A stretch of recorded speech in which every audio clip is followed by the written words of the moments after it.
welcome back to Fox 43 AM Live. Join us now are Lana and Daniel with the Sunflower Music Festival happening this year, June 20th through 28th. Good morning. Morning.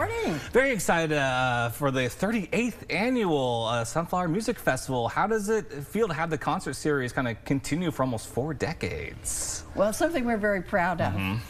And it's due to the work of a lot of volunteers and a good board to raise the money so that we can do it. But we are especially pleased we can offer this free of charge to our audience. It really is phenomenal. Again, almost like a week worth of performances free of charge for people here in Topeka and the Northeast Kansas area.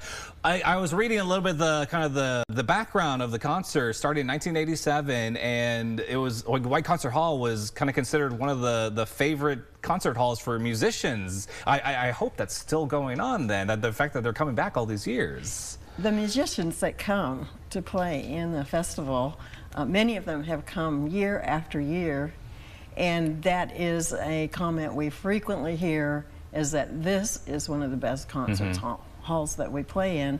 Also from the artistic director, Charles Stegeman. He's played all over the world.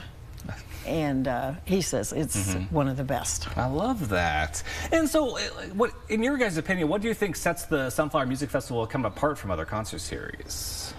Well, for one thing, it's free.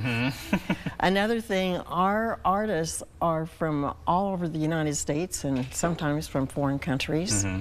And they're very accomplished in their professions. They play for some of the major symphonies and orchestras in the country.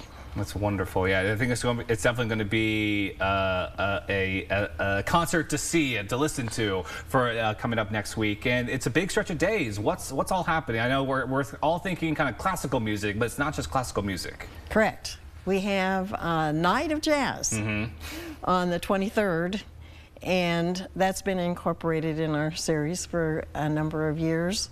And again, we bring in some really good musicians and jazz artists for that, and these classical music players turn into jazz players.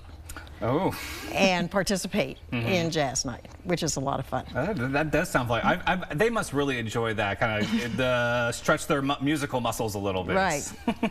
And so can you give us a tease of kind of what people will be able to listen throughout the week? I'm going to let Dan talk about that. So our theme for this year is Back for Seconds, which is kind of a play on words to last year's theme, which was Season of Firsts. A joke that only lasts for those 2 series. So many of the works that we're presenting to our audience this year are based on the second works of many major composers. So for instance, we'll hear Haydn's Second Symphony, we'll hear Beethoven and Schumann's Second Symphonies, and then a smattering of other major works by major composers for the chamber orchestra concerts.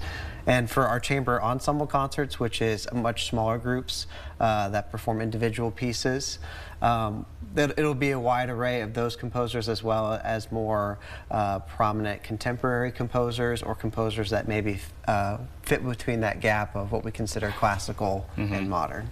Fantastic. And I guess for the people who are wanting to come see this, what are the times throughout the day? Is it kind of the same time every day? So doors open at 6:30 every single night, and the concerts begin at 7:30. And it's worth noting that this year we're lasting all the way from Friday the 20th through the 28th. There's a concert every single night, which is different than the last couple of years. This also means that we are performing a concert this year in the brand new Dr. James Hurd Recital Hall. So for those of the audience members who want to join, they're welcome to a reception sponsored by the College of Arts and Sciences beforehand. But it's worth noting that because it's a smaller venue, the seating is limited. That's fantastic. Wow. Again, 8 days worth of music. That is absolutely phenomenal. What does it take to put this concert together every year? I can only imagine just how can community help keep this concert going for like another 38 years? Well, a big way is through financial support, and we do depend on that. We are funded through grants, contributions from businesses, corporations, But a lot of our support comes from individual donations that support this. That's wonderful. And it is really great to see what you guys are bringing to the community, but to see the community support it in turn to keep it going every year after year. It's fantastic. And I love the theme of seconds for this year. You know, you said this might be the end, but third time's a charm. Might work. You never know. Never know. Well, I'm very excited for the concert starting up on the 20th in just a week or so. That's going to be fantastic. Well, thank you guys so much for joining us this morning. It's been an absolute pleasure. Well, thank you so much for having us. Everyone, to learn more, you can visit sunflowermusicfestival.org.